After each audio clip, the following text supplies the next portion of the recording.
Topic कर लेते हैं हम ज़रा। और ब्लू इकोनॉमी क्या है ज़रा इसके बारे में आपको बता दूं।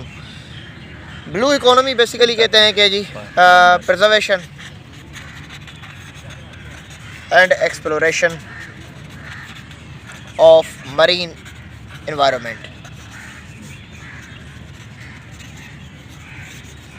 ठीक है जी। अगर हम वर्ल्ड बैंक की रिपोर्ट के मुताबिक बात करें, वर्ल्ड बैंक के सेंस में, वर्ल्ड बैंक कहती है कि भाई sustainable use of ocean resources ज़रूरी है इकोनॉमिक ग्रोथ के लिए, बेटरमेंट ऑफ लाइवलीहुड के लिए, जॉब्स क्रिएशन के लिए और प्रिजर्वेशन ऑफ ओशियन इकोसिस्टम के सेंस में। तो जी अगर हम इसकी बात करें, दुनिया का जो इम्पोर्टेंस की बात करें तो 90% जो जी दुनिया की तजारत होती है, वर्ल्ड ट्रेड, वो कहाँ से होती है? सीज़ और रिवर्स और ओशियंस के थ्रू होती है। तो इतनी इम्पोर्टेंस काफ़ी है। दुनिया के प्रोटीन्स की बात करें तो दुनिया के 15% जो जी प्रोटीन्स की जो पैदावार है वो ग्लोबल सी के नीचे से हमें मिलती है। दुनिया का जो नेचुरल गैस और ऑयल की जो साइट्स हैं 30% वो सी रिसोर्सेज से पूरा होता है। ठीक है। मैग्नीशियम की बात करें तो 50% मैग्नीशियम जो है वो हमें सी से एक्सट्रैक्ट होता है, ओशियन से एक्सट्रैक्ट होता है। ठीक है। तो ये इम्पोर्टेंस है ब्लू इकोनॉमी की। 50% मैग्नीशियम, 90% वर्ल्ड का ट्रेड, 15% प्रोटीन और नेचुरल गैस और उसके रिजर्वायर्स जो है 30% जो है वो है। अब ज़रा ब्लू इकोनॉमी जो है वो सेक्टर्स में डिवाइड है। इस सेक्टर्स को हम कहते हैं जी आप एक ओशियनिक इंडस्ट्री कहते हैं और दूसरा का ओशियन रिलेटेड इंडस्ट्री कहते हैं। अब इसके अंदर क्या होता है मैं आपको बता देता हूँ।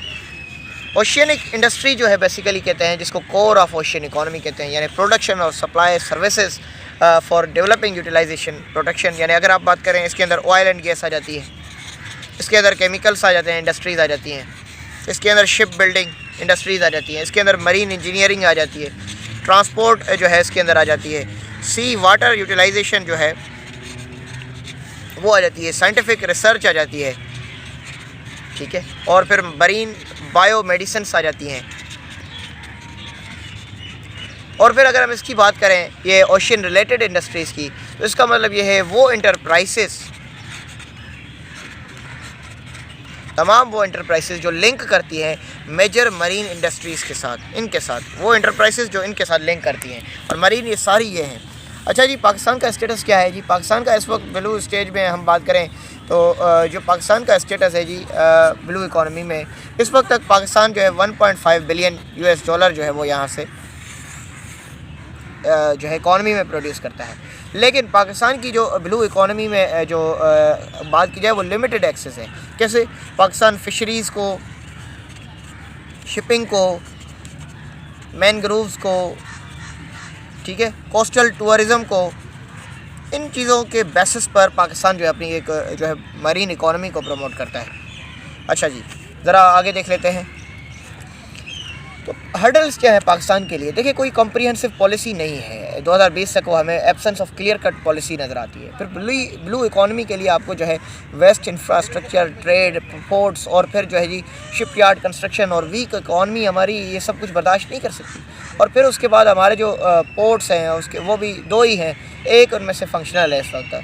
जो है हमारे पास मैकेनिज़्म नहीं है कैचिंग का, टूरिज़म का, ठीक है, और packing of phishing international standards के मुताबिक हमारे पास डीप फ़िशिंग पॉलिसी मेकिंग है, वो लेक करते हैं। हम रिसर्च एंड डेवलपमेंट पर मरीन सेक्टर में ज़्यादा फोकस नहीं करते जी।